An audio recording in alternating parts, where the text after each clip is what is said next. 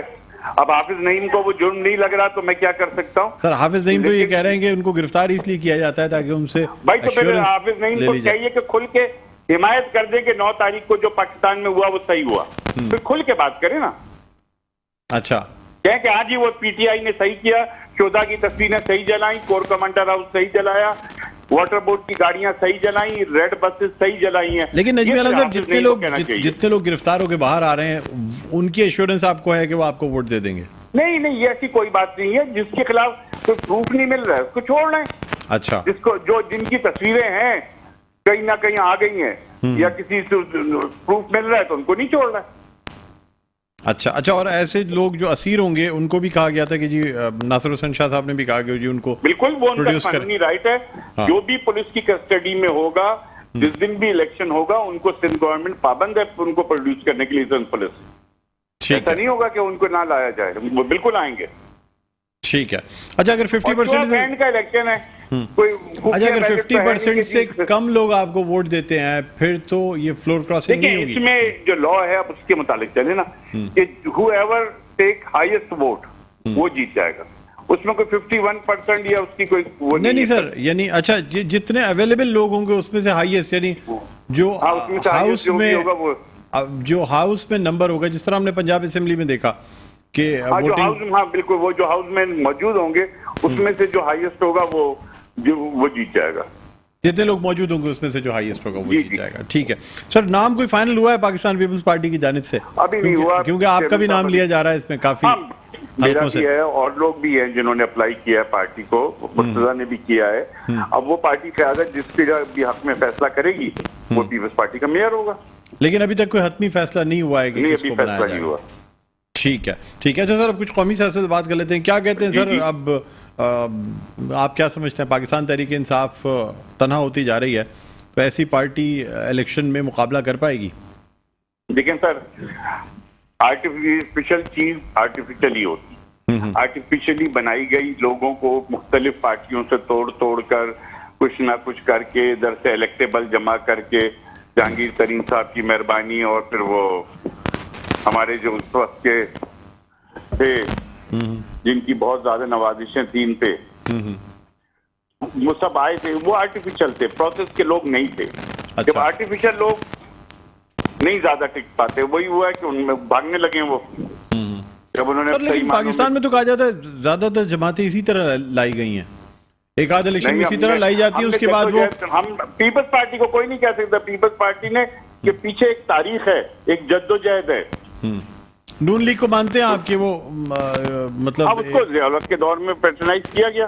ہاں لیکن پھر نواز شریف نے جب پہلی دفعہ ان کی گورنمنٹ ڈسمس ہوئی پھر نواز شریف صاحب جب گرفتار ہوئے, ابھی جب مشرف کے دور میں اور یہ ان کو جب نکالا گیا تو مسلم لیگ نون ایک پراپر پولیٹیکل پارٹی بن کے ابھری. ہاں شروع میں تو سر اسلامی جمہوری اتحاد بھی رہی ہے نا, آپ کو اگر یاد ہو تو آئی جی آئی. ہمیں یاد ہے ذرا ہمیں 9 ستارے بھی یاد ہیں, سب یاد ہے. ہاں یہ سب حقیقتیں ہیں پاکستان کی. لیکن وہ جو 10 سال کا مشرف کے دور کا ٹائم تھا اس میں مسلم لیگ نون میں پولیٹیکل کلچر ڈیولپ ہوا, ان کے ورکروں میں ان میں مضبوطی آئی. اس سے پہلے وہ پولیٹیکل پارٹی نہیں تھے, بس ایک چل رہے تھے. لیکن جب آپ اس میں پکتے ہیں نا تبھی کندن بنتا ہے نا, اور ہم تو اتنا پک چکے ہیں کہ اب کوئی ہمیں پکانے والی چیز بچی نہیں. لیکن سر آپ نہیں سمجھتے کہ پاکستان کی تاریخ میں یہ ہے کہ بہت سی پارٹیاں عتاب میں آئی ہیں اس کے بعد پھر ان کو موقع دیا گیا ہے. پاکستان پیپلز پارٹی کی مثال سب سے بڑی ہے سر سامنے. نہیں ہمیں 77 میں جو کچھ ہوا اس کے بعد سر 88 میں کوئی شاید 77 میں یہ نہیں موقع نہیں دیا کبھی, بلکہ ہمیں ہمیشہ کٹ ٹو سائز کرنے کی کوشش کی گئی. نجمی عالم صاحب 77 میں جو کچھ ہوا تھا ہمیشہ پنجاب میں آنے سے روکا گیا کہ پنجاب میں پیپلز پارٹی کی گورنمنٹ نہ بنے. نجمی عالم صاحب 1977 میں جس طریقے سے ایک الیکٹڈ پرائم منسٹر کو پھانسی چڑھا دیا گیا شہید ذوالفقار علی بھٹو کو, اس کے بعد شاید اس وقت کوئی سوچ سکتا تھا کہ 88 میں پاکستان پیپلز پارٹی دوبارہ آ سکتی ہے؟ نہیں تو پیپلز پارٹی جدوجہد کرتی رہی نا. بے نظیر صاحبہ کی قیادت میں پیپلز پارٹی کے 80,000 لوگوں نے جو کوڑے کھائے 80,000 کوڑے کھائے تو وہ کیسے کھائے؟ ان کو جدوجہد کر رہے تھے نا. وہ جی پیچھے نہیں ہٹے تھے, جیلوں میں رہے, پھانسیاں چڑھ رہے تھے, لوگ موومنٹ میں تھے جمہوریت کے لیے. تو اس کا لیکن آپ کی پارٹی بھی اس وقت لوگ چھوڑ کے گئے, غلام مصطفیٰ کھر جیسے, اور ٹھیک ہے لوگ چھوڑ جاتے ہیں, چھوڑ گئے, لیکن party as a whole struggle میں رہی, پارٹی نہیں بھاگی. پارٹی کی لیڈرشپ, بیگم صاحبہ نے سر پٹوا لیے, لاٹھیاں کھا لی, بیگم صاحب بے نظیر صاحبہ نے جیلیں کاٹ لی, ورکر ہمارے لڑتے رہے. تو جمہوری جدوجہد تو ہماری جاری رہی, اسی نے ہماری پارٹی کو قائم رکھا. اور سب سے بڑی بات پاکستان تحریک انصاف اور ایم کیو ایم میں کوئی مماثلت دیکھتے ہیں آپ؟ پاکستان سے چلے جاتے جان بچانے کے لیے تو پیپلز پارٹی ختم ہو جاتی. ہمارے پاس اتنی بڑی ایگزامپل آ گئی کہ جو بھٹو صاحب نے پھانسی قبول کر لی اور پاکستان سے جانا قبول نہیں کیا, اس نے پیپلز پارٹی کو جو طاقت دی, جو جوش دیا, اس کے سارے پیپلز پارٹی کھڑی رہی. اچھا مجھے بتائیے گا نجمی عالم صاحب, ایم کیو ایم اور پی ٹی آئی میں کوئی مماثلت دیکھتے ہیں؟ ایم کیو ایم اور پیپلز پارٹی اور پی ٹی آئی کی اب بات کریں نا, جی پاکستان تحریک انصاف اور ایم کیو ایم میں کوئی مماثلت دیکھتے ہیں؟ دیکھیں اب ایم کیو ایم کا ایک نیا فیز آ گیا ہے, جو پچھلا فیز تھا جس کو ہمیشہ ہم نے کنڈم کیا. الطاف حسین کی قیادت کو, اس کے خلاف ہم لڑتے رہے, ہم اس کے خلاف چلاتے رہے, اپنے لوگوں کو شہید کرواتے رہے, لیکن الطاف حسین کے آگے ہم نے سر نہیں جھکایا. پیپلز پارٹی کراچی کے ورکروں نے ہزاروں لاشیں اٹھائی. اب اگر, اور ہم کوئی ایم کیو ایم کے خلاف نہیں تھے, ان کی طرز سیاست کے خلاف تھے جو الطاف حسین کر رہا تھا, کہ صرف قتل و غارت اور گنڈا گردی کے ساتھ, تو اس کے ہم خلاف تھے. اگر ایم کیو ایم وہ سیاست نہیں کرتی تو ان کو حق ہے کہ وہ کریں, اگر وہ سیاست کریں گے تو ہم اس کی بالکل مخالفت کریں گے. اسی طرح پی ٹی آئی کو بھی حق تھا کہ وہ اپنا کرے. انہوں نے جو رویہ رکھا اور جو 9 تاریخ کو شہداء کی یادگاروں کو جلایا اور آرمی انسٹالیشنز پر حملہ کیا, جو ایک پری پلان لگ رہا تھا سارا, تو اس کی تو کوئی بھی پاکستانی حمایت نہیں کر سکتا. شاید حافظ نعیم کرتے ہوں گے. چلیں اب جب کہ پارٹی ڈرائی کلین ہو جائے گی, جو لوگ اس میں ملوث تھے, جو تھے, سب مذمت بھی کر رہے ہیں, پارٹی سے دور بھی ہوتے جا رہے ہیں, اب پھر عمران خان یا پی ٹی آئی کو قبول کر لیں گے آپ لوگ؟ اس میں انوالو ہے, اس کو سزا ہونی چاہیے, چاہے وہ پی ٹی آئی میں رہے یا پی ٹی آئی چھوڑ دے. سر وہ تو ایک طرف چیپٹر ہو گیا نا کلوز کیا, وہ تمام لوگ گرفتار ہو گئے, جس نے پارٹی چھوڑنی تھی چھوڑ دی. اب جو موجودہ لوگ بچے ہیں یا عمران خان ہیں, ان کو آپ لوگ ان کی سیاست تسلیم کرتے ہیں یا آپ بھی ان کو ماننے کے لیے تیار ہیں؟ کیوں نہیں, عمران خان دیکھیں نا, جس نے جو جرم کیا اس کی سزا بھگتے, پی ٹی آئی چلے. عمران خان کے اوپر اگر کوئی الزام نہیں ہے, اگر وہ 190 والی کرپشن میں کلیئر ہو جاتے ہیں اور دوسرے جو ان پہ الزامات ہیں ان سے کلیئر ہوں, وہ اپنی پولیٹکس کریں, کورٹوں کو فیس کریں نا. کورٹ سے بھاگتے کیوں ہیں؟ آصف زرداری صاحب سے سبق لینا, وہ کبھی کورٹوں سے نہیں بھاگے, وہ گئے, انہوں نے اتنے سالوں جیل کاٹی. سر یہ بھی کہا جا رہا ہے کہ آپ لوگوں نے جو نیب قوانین میں ترامیم کی ہیں, ان سے سب سے پہلا فائدہ شاید عمران خان کو ہی مل جائے اسی کیس میں. ہاں عمران کو ملے گا. اور عمران خان کو جو نقصان ہوا ہے فوجی عدالتوں میں کیس چلنے کا, وہ ترامیم بھی ان کی اپنی کی ہوئی تھی. تو بعض دفعہ انسان کی اپنی کی ہوئی ترامیم میں انسان خود بھی پھنس سکتا ہے اور دوسروں کی ہوئی ترامیم سے فائدہ بھی اٹھا لیتا ہے. میں پرسنلی ایز اے سیاسی ورکر فوجی عدالتوں کے حق میں نہیں ہوں. اچھا, میں بالکل پرسنلی, میرا اوپینین یہ کہ آرمی, لیکن جو چیزیں عمران خان کر رہے ہیں اور جب سے حکومت سے اترے ہیں اور جن کے کندھوں پہ بیٹھ کے آئے تھے, انہی کے متعلق ایسی باتیں کرنا, وہ جو بڑا غلط انہوں نے ایٹیٹیوڈ اپنایا ہوا ہے. ٹھیک چلیں, بہت بہت شکریہ نجمی عالم صاحب, آپ نے پروگرام کے وقت نکالا. ناظرین, رہنما پاکستان پیپلز پارٹی نجمی عالم ہمارے ساتھ آن لائن موجود تھے. ایک وقفہ لیں گے, وقفے کے بعد دوبارہ آپ کی خدمت میں حاضر ہوتے ہیں. دیکھتے رہیے پروگرام خبر کی خبر. جی ناظرین, ویلکم بیک. ایک دو پھر آپ کو خوش آمدید کہتے ہیں پروگرام خبر کی خبر. میں ہوں آپ کا میزبان ڈاکٹر بلند اقبال. ناظرین, بریک پہ جانے سے پہلے ہم بات کر رہے تھے کراچی کے حوالے سے, اور خاص طور پہ قومی سیاست, جس میں کہ پاکستان تحریک انصاف کا سیناریو, جو کہ 9 مئی کے بعد ان ناخوشگوار واقعات اور ان کی مذمت, اور اس کے بعد پھر بہت سے جو پارٹی کے اراکین ہیں جو پارٹی کو چھوڑ کے چلے گئے, قریبی اراکین تھے عمران خان کے, جنہوں نے پارٹی کو نہ صرف خیر بات کہا بلکہ ساتھ ساتھ سیاست کو بھی خیر بات کہا.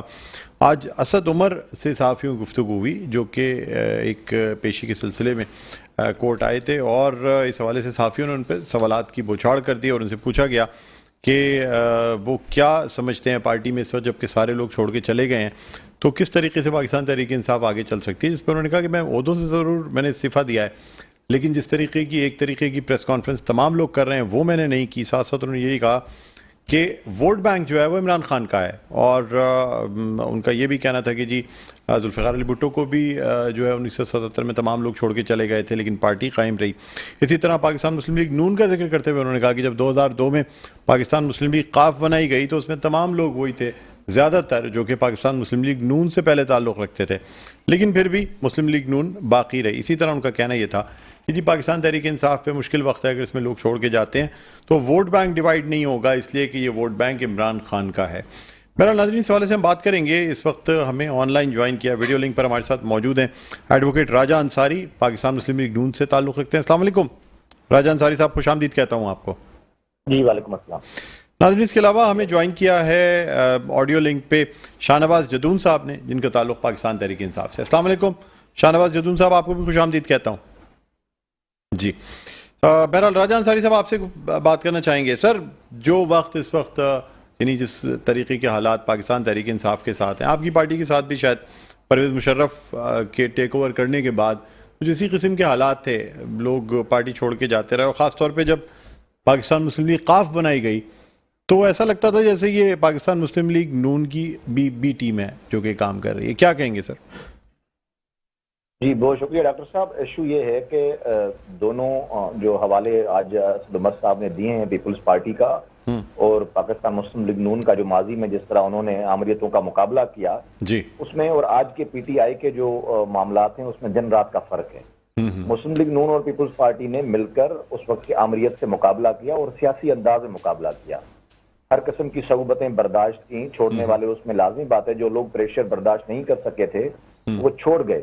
لیکن پارٹی نے نہ قیادت کی طرف سے نہ کارکنوں کی طرف سے کبھی بھی فوجی تنصیبات پر حملے نہیں کیے, کبھی بھی شہداء کی یادگاروں کے ساتھ ان کی بے حرمتی نہیں کی گئی. یہ جو اس دفعہ 9 مئی کا جو علامت بن گئی ہے تحریک انصاف, یہ 9 مئی ایک پاکستان کی تاریخ میں ایک انوکھا واقعہ ہے کہ دشمن بھی اس طرح نہیں کر سکے. یہ تحریک طالبان جو کرنا چاہ رہی تھی پاکستان میں ایک دہشت گرد تنظیم, یہ اس کے اہداف سے جو تحریک انصاف نے پورے کیے ہیں. تو بنیادی طور پر جو میں بات عوام کے سامنے رکھنا چاہ رہا ہوں وہ یہ ہے کہ یہ مکمل طور پر ایک دہشت گرد اور پاکستان دشمن تنظیم ثابت ہو چکی ہے اپنے عمل سے, صرف باتوں سے نہیں اپنے عمل سے. جس طرح سے پلاننگ کی گئی, جس طرح سے ٹائیگر فورس بنایا گیا, جس طرح سے عمران خان 1 مئی کو لاہور میں نکلے اور لوگوں کو گائیڈ کیا کہ کس کس راستے سے جانا ہے, کیا کیا کرنا ہے, جس طرح سے تحریک انصاف کے لوگ اپنے کارکنوں کو میسج دیتے رہے, ان کو اکٹھا کرتے رہے, پھر ان کو کور کمانڈر ہاؤس بھیجا گیا, جی ایچ کیو کے دروازوں پہ بھیجا گیا, شہداء کی یادگاروں پر بھیجا گیا, وردیاں جلائی گئیں, وردیاں دکھائی گئیں, اور جس طرح جو طوفان بدتمیزی کھڑا کیا گیا وہ بنیادی طور پر ایک مقصد تھا کہ پاکستانی فوج کو اور عوام کو اپنے آمنے سامنے لا کر اس ملک میں خانہ جنگی بنائی جائے. اور کیوں بنائی جائے؟ کیونکہ فورن فنڈنگ ہے. فورن فنڈنگ جو اتنے عرصے تک لوگ کرتے رہے ہیں, صرف 2 امریکی کمپنیاں ہیں جنہوں نے $3.2 ملین کی فورن فنڈنگ کی ہے. اس کے علاوہ رومیلا شیٹی کا کون نہیں جانتا جنہوں نے ڈالرز کے اندر اس میں انویسٹمنٹ کیا تحریک انصاف میں اور ان کو فورن فنڈنگ دی. تو وہ تمام انویسٹرز جو فورن فنڈنگ کرتے رہے ہیں اس جماعت پر, اب ان کا زور تھا کہ کسی بھی طریقے سے بہت عرصہ ہو گیا ہم آپ کو ڈالرز دیتے رہے ہیں لیکن آپ نے ابھی تک پاکستان میں کوئی اس طرح کی خاص کوئی کارکردگی نہیں دکھائی جس سے پاکستان ڈی اسٹیبلائز ہو جائے. تو یہ تحریک جو ہے وہ چل پڑی اس ڈگر پہ اور انہوں نے جس طرح سے پاکستان کے ساتھ کیا, میں سمجھتا ہوں کہ یہ ماضی میں اس کا مثال نہیں ملتی. اس لیے مسلم لیگ نون کی مثال, پیپلز پارٹی کی مثال بہت مختلف ہے. ہم سیاسی جماعتیں ہیں, ہم نے سیاسی انداز میں مقابلے کیے, ہم نے جیلیں برداشت کی, میں نے, میرے والد صاحب نے جیلیں برداشت کی, ہمارے گھر پر بھی اسی طرح پولیس کا گھیراؤ تھا, میرے والد کو بھی چادر اور 4 دیواری. لیکن آپ لوگوں کے لوگ بھی تو 2002 میں چھوڑ کے گئے تھے نا سر, یا 1900 چھوڑ کے, ہاں مطلب جس وقت بالکل چھوڑ کے گئے, بالکل چھوڑ کے گئے. لیکن ہماری پارٹی ریاست مخالف پارٹی نہیں تھی, ہماری پارٹی کو بین نہیں کیا گیا, ہماری جماعت کو یہ نہیں کہا گیا کہ ہم ملک دشمن جماعت ہیں. ہم پاکستان کے آئینی حدود میں رہتے ہوئے احتجاج کیا اور پھر جب وہ امریت کے بادل جھٹے تو آپ نے دیکھا کہ میاں نواز شریف تیسری بار وزیر اعظم بنے. اس طرح. لیکن مجھے عمران خان اور پی ٹی آئی کا مستقبل تاریک نظر آ رہا ہے. یہ میں آپ کے چینل کے توسط سے لوگوں کو بریکنگ نیوز دے رہا ہوں کہ بہت سے لوگ جو گرفتار ہیں، جن کے سمری ٹرائل چل رہے ہیں، انہوں نے during the investigation, during the trial proceeding یہ بات بتائی ہے کہ انہوں نے عمران خان کے کہنے پر یہ سب کچھ کیا ہے. تو پی پی سی سیکشن 109 جو ابیٹمنٹ کا سیکشن ہے، جس پہ بھی وہی سزا ملتی ہے جو کہ اس جرم کرنے والے کو سزا ملے گی، وہی 109 کے مرتکب شخص کو ملتی ہے. تو بنیادی طور پر عمران خان صاحب کو اب سیکشن 109 میں اریسٹ کیا جانا ہے. جیسے شہید ذوالفقار علی بھٹو کو بھی اعانت 109 میں ہی سزا دی گئی تھی سر. آج یہی میں کہہ رہا ہوں کہ آج تک پاکستان کی تاریخ میں صرف ایک شخص کو 109 میں سزا ملی ہے، وہ ہے ذوالفقار علی بھٹو. اب یہ دوسرا شخص ہوگا جس کو صحیح طریقے سے، کیونکہ وہ سزا تو غلط تھی، لیکن یہ سزا جو ہے وہ آپ دیکھیں گے کہ سمری ٹرائل کے ذریعے ان کو سند نہ صرف سزائیں ملے گی، بلکہ ایک اور خبر بھی آپ کو دینا چاہ رہا ہوں کہ چند دنوں میں آپ دیکھیں گے کہ جیسے یہ سمری ٹرائل مکمل ہوں گے، عمران خان صاحب کو نااہل قرار دیا جائے گا اور پی ٹی آئی کو کلادم قرار دے دیا جائے گا. لہٰذا اس پارٹی کو ایلیمنیٹ کریں گے. یہ فتنہ ہے بنیادی طور پر. پاکستان کی ریاست سمجھتی ہے. اچھا، وہ لوگ مجھے بتائیں جن پہ کہ چارجز ثابت نہیں ہوئے ہیں، جو پارٹی چھوڑ رہے ہیں، تو کیا آپ ان کو اپنی پارٹی میں جگہ دیں گے؟ دیکھیں، ان کا انفرادی ایکٹ دیکھا جائے گا. پاکستان کا آئین اجازت دیتا ہے کہ ہر شہری کو یہ حق حاصل ہے کہ وہ سیاست کرے. وہ اپنی مرضی سے کوئی بھی سیاسی جماعت منتخب کر سکتا ہے، لیکن ہم اپنی جماعت میں پہلے دن سے یہ ہمارا منشور ہے، یہ ہمارا اصول رہا ہے کہ ہم اس کا ذاتی فعل دیکھیں گے. اگر اس کا ذاتی فعل پاکستان کی ریاست کے خلاف رہا ہے، جمہوریت اور جمہوری اداروں کے خلاف رہا ہے، ایسے شخص کی کوئی گنجائش نہیں ہوگی مسلم لیگ نون میں. لیکن اگر وہ پاکستان کے آئین کے مطابق اور پاکستان کے جمہوری اداروں کے ساتھ ان کے اچھے رویے رہیں اور وہ واقعی قابل لوگ ہیں، تو ان قابل لوگوں کو یہ سزا نہیں ہونی چاہیے کہ وہ پی ٹی آئی میں تھے اس لیے ان کو نہیں لینا چاہیے. ایسے لوگوں کے لیے ہماری جماعت کے دروازے کھلے ہوں گے. اچھا، چلیں، آپ ہمارے ساتھ لائن پر موجود ہیں. شاہ نواز جدون صاحب بھی ہمارے ساتھ لائن پہ پاکستان تحریک انصاف سے تعلق رکھتے ہیں. السلام علیکم سر، ایک دفعہ پھر آپ کو خوش آمدید کہتے ہیں پروگرام میں. وعلیکم السلام ڈاکٹر صاحب. شاہ نواز صاحب خیریت سے ہیں؟ پاکستان تحریک انصاف میں موجود ہیں ابھی تک؟ بس ڈاکٹر صاحب خیریت سے نہیں ہے کہ پورے پاکستان میں جو سیاسی ورکروں کے ساتھ جو ہو رہا ہے، اور یہ پاکستان کی تاریخ میں فرسٹ ٹائم اتنا ظلم ضیاء الحق کے مارشل لا میں نہیں ہوا تھا، اتنا ظلم ایوب خان کے مارشل لا میں نہیں ہوا تھا، جتنا ظلم یہ پی ڈی ایم کے نائل گورنمنٹ سیاسی ورکروں کے ساتھ کر رہی ہے. تو کہاں خیریت سے ہیں؟ آپ پہ پریشر ہے سر؟ مجھے یہ بتائیے گا. پریشر کس پہ نہیں ہے ڈاکٹر صاحب، بات یہ ہے کہ گھر والوں کو تنگ کیا جا رہا ہے. آج جو لوگ چھوڑ کے جا رہے ہیں، مجھے آپ یہ بتا دیں کہ جتنا ظلم ہو رہا ہے، کسی کے گھر والوں کو اٹھایا جا رہا ہے، کسی کی بہن کو اٹھایا جا رہا ہے، کسی کی بیوی کو تنگ کیا جا رہا ہے، یعنی کسی کے کاروبار کو تباہ کیا جا رہا ہے. اب یہ میرا بھائی پتہ نہیں کون سے مسلم لیگ نون سے تعلق تھا، کون آپ کے ساتھ جو بیٹھا ہوا تھا، ایڈوکیٹ راجہ انصاری صاحب ہیں سر، موجود ہیں پروگرام میں ہمارے ساتھ. جی ایڈوکیٹ راجہ انصاری صاحب ہیں، نون لیگ سے تعلق ہے، موجود ہیں سر. میں آپ سے جاننا چاہوں گا، میں آج یہ میرا بھائی بھاشن دے رہا ہے کہ جمہوریت کے، تو میں اپنے بھائی سے پوچھوں گا کہ اسمبلی کے فلور پر اسی فوج کے لیے خواجہ آصف کے وہ الفاظ آپ بھول گئے؟ اسمبلی کی فلور پر اسی فوج کے لیے ایاز صادق کے وہ الفاظ آپ بھول گئے؟ یہ نعرہ کس کا تھا؟ یہ جو دہشت گردی ہے اس کے پیچھے وردی ہے، یہ نعرہ کس کا تھا؟ یہ مسلم لیگ نون کے جلسوں میں، ایک منٹ، مسلم لیگ، میں کوئی بھی ایسے الفاظ نہیں چاہوں گا جو ہمارے پروگرام میں ریپیٹ کریں، جو کہ جس پہ کہ اعتراض ہو سکتا ہے. آپ بات ضرور کر سکتے ہیں، لیکن کوئی بھی میں ریمارکس یا کوئی چیز، کیونکہ چینل کا کوئی تعلق اس سے نہیں ہے، تو اس لیے میں کسی قسم کی کوئی ریپیٹیشن یہاں پہ نہیں چاہوں گا اپنے پروگرام میں. سر آپ اپنا موقف ضرور پیش کر سکتے ہیں جدون صاحب. سر میرا آپ سے سوال یہ ہے کہ دیکھیں، راجہ انصاری صاحب کا یہ کہنا تھا کہ پولیٹیکل پارٹیاں تکالیف برداشت کرتی ہیں. آپ پاکستان پیپلز پارٹی کو دیکھیں، لوگ کئی سال جیل میں رہے، کوڑے کھائے، کیا کچھ نہیں کیا. اس وقت بھی تمام یہی چیزیں فیس کرتے تھے. پھر اگر ہم بات کرتے ہیں پاکستان مسلم لیگ نون کی، تو مشرف دور میں انہوں نے بھی بڑی صعوبتیں برداشت کی. خود میاں نواز شریف صاحب نے جیل پر دو دفعہ جیلیں برداشت کی. اس کے بعد متحدہ قومی موومنٹ کی مثال سامنے ہے. 92 سے لے کے 96 کے آخر تک جو آپریشن چلتا رہا، اس میں متحدہ قومی موومنٹ پاکستان کے تمام کارکنان جو ہیں، بہت سے کارکنان اسیر رہے، انڈر گراؤنڈ رہے، یہ تمام چیزیں رہیں. لیکن اتنی جلدی پارٹی تبدیل کرنا، اتنی جلدی پریس کانفرنس کرنا، یہ پہلی دفعہ دیکھنے میں آ رہا ہے سر. لوگ یہ کہہ رہے ہیں جو پاکستانی سیاست سے تعلق رکھنے والے تجزیہ کار ہیں، کہہ رہے ہیں تھوڑے سے شاید سیاسی کارکنان پاکستان تحریک انصاف کے پریشر نہیں برداشت کر سکے یا تکلیفیں برداشت نہیں کر سکتے تھے، کیونکہ ایلیٹ کلاس سے زیادہ تر تعلق رکھتے تھے، جیلوں کی گرمی برداشت نہیں کر سکتے تھے، اس لیے فوراً پریس کانفرنس کی. کیا کہیں گے آپ؟ دیکھیں ڈاکٹر صاحب، بات یہ ہے کہ آج بھی ہلو جی میں سن رہا ہوں سر، فرمائیے. ڈاکٹر صاحب، آج بھی الحمدللہ تحریک انصاف کے جو ورکر ہے وہ عمران خان کے ساتھ کھڑے ہوئے ہیں. وہ کہتے ہیں کہ ایک وہ کہ بھائی دیا بجھاتا ہوں، جو ساتھی مجھے چھوڑنا چاہے تو مجھے چھوڑ دیں. جب دیا بجھایا گیا تو ساتھی وہیں کے موجود تھے اور جو سربراہ تھا وہ جا چکا تھا. میاں نواز شریف نے 99 میں کہا تھا کہ میں دیا بجھا رہا ہوں، جو ساتھی مجھے چھوڑنا چاہیں وہ چلے جائیں، اندھیرے میں چلے جائیں.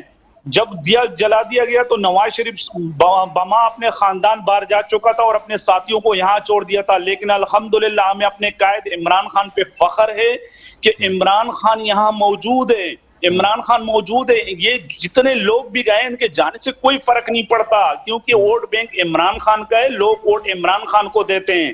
آج اگر یہ سمجھتے ہیں کہ تحریک انصاف کمزور ہو گئے، انہوں نے توڑ دیا تحریک انصاف کو، تو الیکشن اناؤنس کرا دینا، کرا دے الیکشن. اچھا سر، لیکن ابھی تک آپ گرفتار نہیں ہوئے نا. اگر اچھا سر مجھے یہ بتائیں، اگر آپ کو بھی گرفتار کر لیا جاتا ہے پھر بھی آپ یہ بات کریں گے؟ علی زیدی بھی یہی باتیں کر رہے تھے، اسد عمر بھی یہی باتیں کرتے تھے، بہت سے لوگ کرتے تھے سر.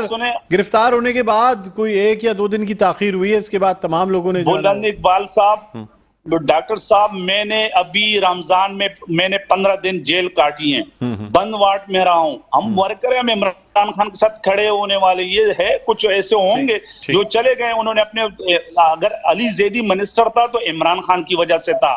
آج علی زیدی کو بولے کہ آپ کونسلر کا الیکشن لڑ لیں آزاد حیثیت سے، اگر وہ جیت جائے، اگر وہ منسٹر بنا تھا تو عمران خان کی وجہ سے. لوگ ووٹ دیتے عمران خان کو، لوگ ووٹ شاہنواز جدون کو، علی زیدی کو یا دوسرے یا تیسرے کو نہیں دیتے. انشاءاللہ تحریک انصاف کا ووٹ آج بھی قائم اور دائم ہے، بلکہ بڑھ گیا ہے اور کم نہیں ہوا ہے. ٹھیک. راجہ انصاری صاحب، کیا سر فائنل کامنٹ دیتے ہیں؟ پروگرام کا اختتام کی قریب ہے، لاسٹ منٹ ہے. سر دیکھیں، یہ جو ایک مت ہے نا ڈاکٹر صاحب، کہ جی عمران خان کا ووٹ بینک ہے. لوگ پاکستان کے بیوقوف نہیں ہیں، لوگ جانتے ہیں کہ عمران خان نے 10 سال کے پی میں حکومت کی ہے. جب حکومت ان کو ملی تو 97 ارب روپے قرضہ تھا کے پی کا، انہوں نے چھوڑا تو 800 ارب روپے کے پی کو مقروض کر کے گئے.